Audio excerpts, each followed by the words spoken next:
Another month already, like where's the time going? Anyway, you might be wondering, did I finish my TBR last month? No, of course I didn't. Like why set a TBR to be finished? Because it's just never gonna happen, is it? But we're back again and we're going to try again this month, and this month we are determined to finish the TBR that I set today. So I actually just picked out a few books on my shelf that I'm fully in the mood for, and there's a wide range of genres. I just feel like with multiple genres, it's guaranteed that I'm going to read like at least 2 or 3 of these books, because no matter what mood I'm in, there's going to be something on my TBR pile that I will be in the mood for, if you get me. Like if I only put fantasy books on my TBR, then what if I'm not in a fantasy mood?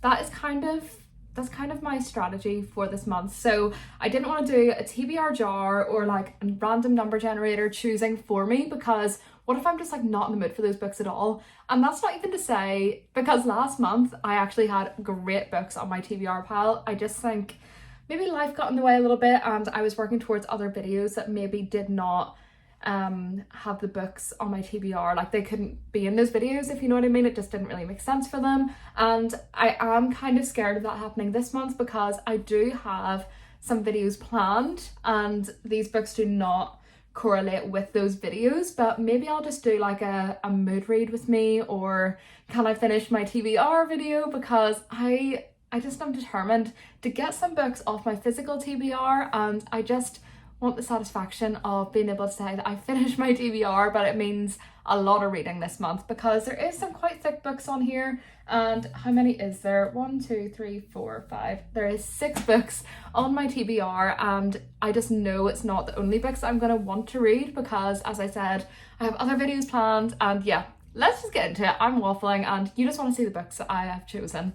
Okay, so since it is spring now, and it really is like obviously spring now because it's very, very sunny where I live, and I mean it probably won't last. Like we literally had a thunderstorm like 2 days ago, but at the minute it is very sunny and it's putting me in the mood for a nice little summery read like this one, When in Rome. Now I did start this book. I got up to page 60 last year, and I didn't stop reading it because I didn't enjoy it. It's because I was reading this book on a trip away, so this was kind of like my little trip book.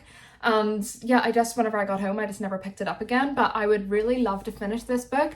I just feel like it's nice, cozy, cute vibes. Do you know what I mean? Like perfect for summer, like just an easy little read. And I don't know why, I'm just really, really like craving those sorts of books. And usually I don't, to be honest. Like a lot of the time I want like high stakes fantasy, sci-fi, like something where I can like use my brain a bit more. But for some reason this month I'm just, well, I can't even say that because some of these books are literally like fantasy, sci-fi, but you know what, just like at least one book I would love to read in this kind of vibe. From what I remember, this book is about, so I think the girl is a celebrity and the guy is a baker. Well, it kind of like shows that on the cover, and I'm pretty sure she broke down outside of his house. Like she was driving, trying to get away, kind of like from the fame and spotlight, and I think she just wanted some her time by herself, and she broke down outside of his house and she had to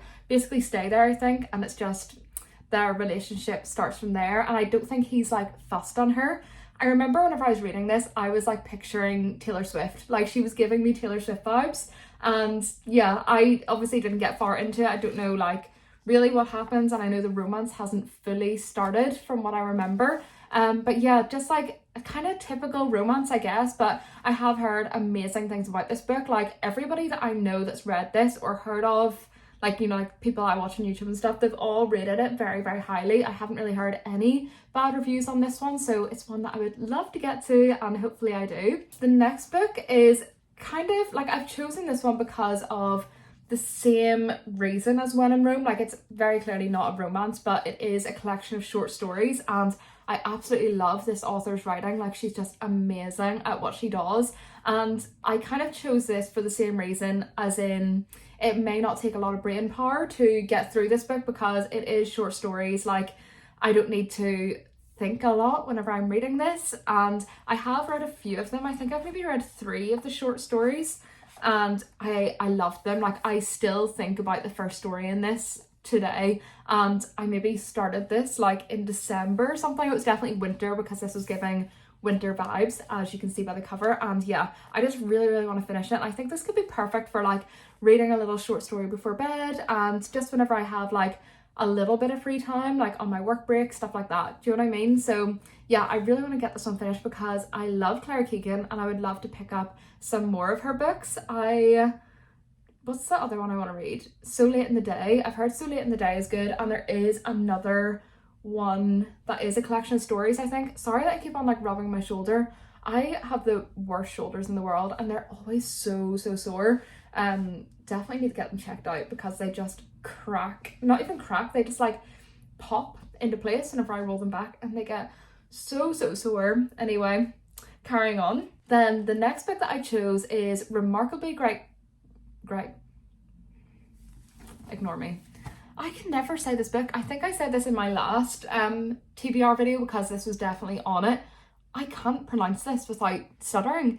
Remarkably Bright Creatures. I did say this in my last TBR video, like I really want to get to this one. I'm super excited for it, and I honestly just didn't have time this month to get to it. It's not that I didn't want to read it or anything, I just, yeah, ran out of time. It's going back onto this month's TBR and hopefully I do get to it.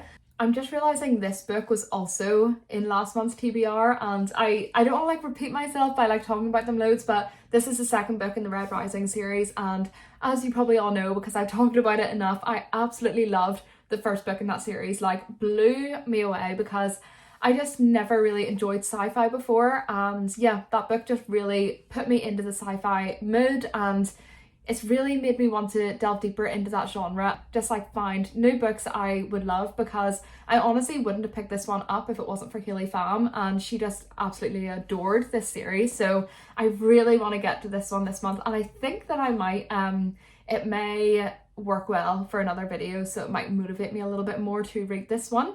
The next book that I read was, I didn't read this. I can't speak like ever, I swear.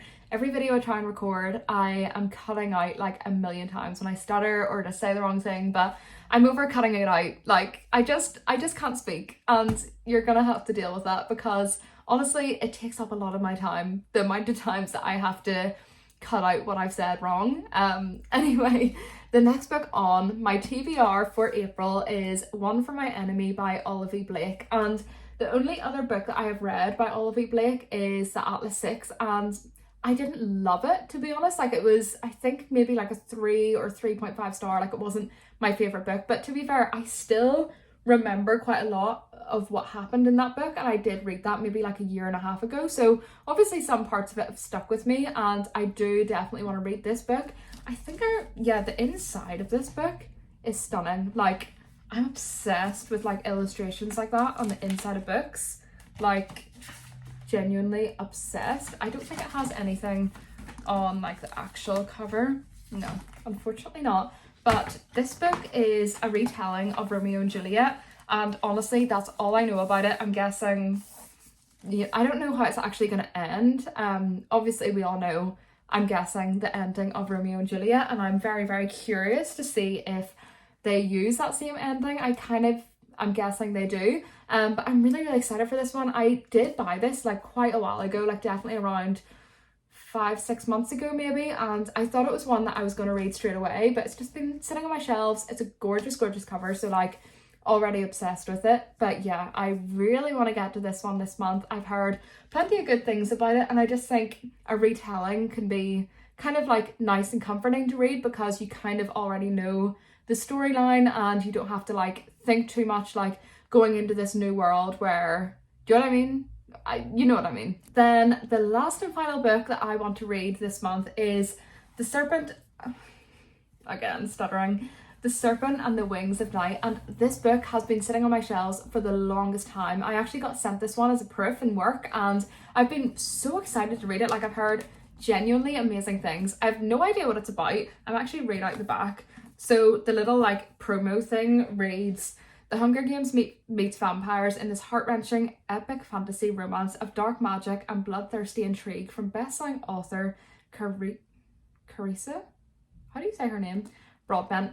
And then it goes on to explain the plot. It says, the adopted human daughter of the Nightborn vampire king, Aurea? I can never say fantasy names. Never mind speaking in general. I can't speak in general, but I definitely cannot say fantasy names. So Aurea carved her place in a world designed to kill her. Her only chance to become something more than prey is to enter the Kurjari, a legendary tournament held by the goddess of death herself. Okay, definitely giving like Hunger Games, and maybe similar to Powerless by Lauren Roberts, which I loved that book. Like, easy 5-star read for me. I ate that book up, like absolutely loved it. So I honestly think this could be a 5-star read, and I would love to get to it this month. I really hope I do, but it is quite a long book actually, or maybe it's just because it's this format. No, it's quite long, like 460 pages. I flicked through that very quickly because I didn't want to see any spoilers. But yeah, this is the final book in my April TBR. And yeah, I'll just go through quickly the books that we are hopefully reading this month. We have When in Rome by Sarah Adams, Antarctica by, I just realised I never even said the title of this book, by Clara Keegan, Remarkably Bright Creatures, Golden Sun, which is the second book in the Red Rising series. So excited to get to this. Like, I really, oh my god, there's a bee. Oh, like right at my window. Okay, never mind. Magnolia Parks. Okay, it's a bye. I'm severely allergic to bees, so every time I see them I'm like, oh, even though it literally can't get into my house. Anyway, yeah, Golden Sun, One for My Enemy by Olivia Blake. And finally, The Serpents and the Wings of Night. I am really excited about these. Again, I really hope I get to them. They're definitely the ones that I'm in the mood for right now, and I definitely think I'll get to a few of these, like hopefully all of them, but I know I will get to a few. If I don't, then you can shout at me in the next video of my reading wrap up. I know this video was very short and sweet. Thank you so much for watching this one, and hopefully you can follow me along this month to see what books I actually read. I'll definitely have a few reading vlogs up, and yeah, thank you so much for watching this. I will see you in the next one very soon.